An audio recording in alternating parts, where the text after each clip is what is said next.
रास्ते में था, मोहतमीम साहब को फोन आया कि एनआरसी का जो डेट पड़ा था 2 तारीख को, अब हुक्मरानों हुकूमतों के खजानों से तुम जिसे चला रहे हो वो भारत में उतना पावरफुल न हो सका, लेकिन भारत का ईमान वाला जो मुठिया के चावल से चला रहा है, समझ गए हो तो बोल लो, समझ गए हो तो बोल लो। इसका मुकाबला नहीं कर सकते। अब ज़हन को हाजिर कीजिए, जिसका बाप कभी बोलना नहीं जानता था, आज वो भी मेरे आका अलैहिस्सलाम की अजमत पर आवाज उठा रहा है।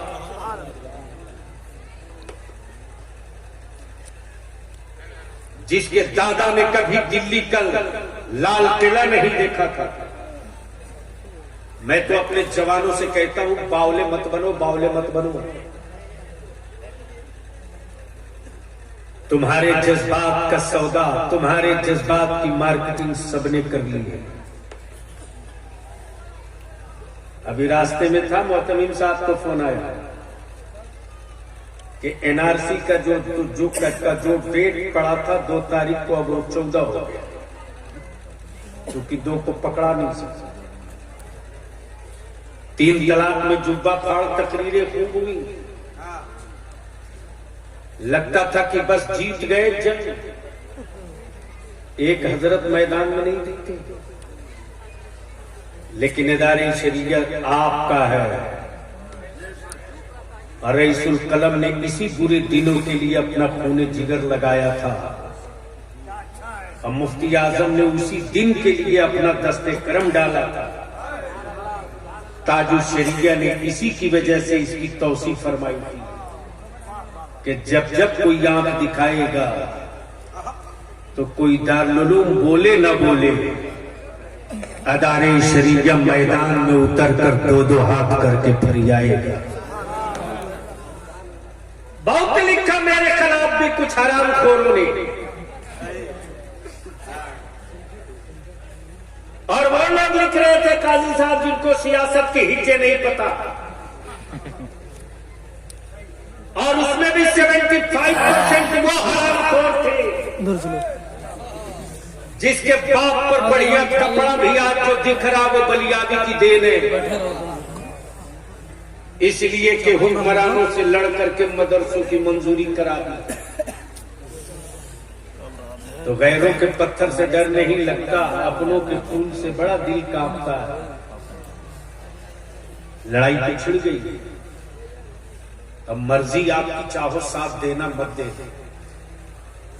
लेकिन हलफ में आखिरी सांस बची रहेगी तब तक मैं चीखते रहूंगा, उसमें कोई समझौता नहीं होगा। लेकिन अब आइए जरा जी लगाकर दुरूद शरीफ पढ़ लीजिए, तो मैं बस 15 से 20 मिनट के अंदर आपसे 2 बात करके अपने सफर का फिर से आगाज कर दूं, क्योंकि कल हर हाल में 10 बजे हमको पटना मीटिंग हॉल में इन कर जाना। बावाज़े बुलंद दुरूद पाक का तोहफा नबी और आले नबी की बारगाह। अल्लाहुम्मा सल्ली अला।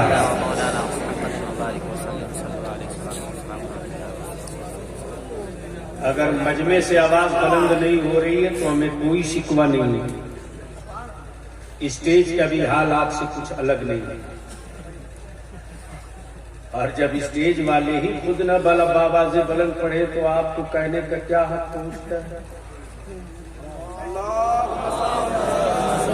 अल्लाह रब्बु मुहम्मदिन सल्लल्लाहु अलैहि वसल्लम नहनु इबादु मुहम्मद सल्लल्लाहु अलैहि वसल्लम। हिंदुस्तान का ऐसा नतीब आज की इजलास में, मैं तो कभी कभी सोचता हूं वारे हलीम हाजिर साहब, क्या सादगी में कयामत है, और क्या गजब का इनका मापदंड बर्दाश्त था। कलाम इनका होता है, मक्ता अपना लगा के ठोक देता है इन्हीं के सामने। जबकि सच ये है कि अगर हलीम साहब जिद पर आ जाए आज भी, और अगर कहते लफ्ज में अपने रंग में पढ़ दे, तो दिलबर अपनी जेब खाली करने में देर नहीं करेंगे। इसलिए कि दिलबर को मालूम है कि हलीम जब अपना खूने जिगर निचोड़ते हैं तो इश्क की वो तारीख लिखते हैं जिसे पढ़ने के लिए आंखों की रोशनी मुकम्मल होनी चाहिए। अब इजाजत दे तो हलीम भाई मैं सिर्फ एक शेर अर्ज करके आगे बढ़ जाऊं। सुनेंगे सुनेंगे सुनेंगे तो सुनेंगे तो स्टेज से लेकर नीचे तक। स्टेज वाले थोड़ा बेदार हो जाए और थोड़ी जबान हिला दे तो बलिया भी 10 मिनट की गुफ्तगू 2 घंटे की गुफ्तगू 10 मिनट में समेट दे। ये बोलेंगे तो आप बोलना, ये ना बोले तो इन्ना लीला पढ़ लें।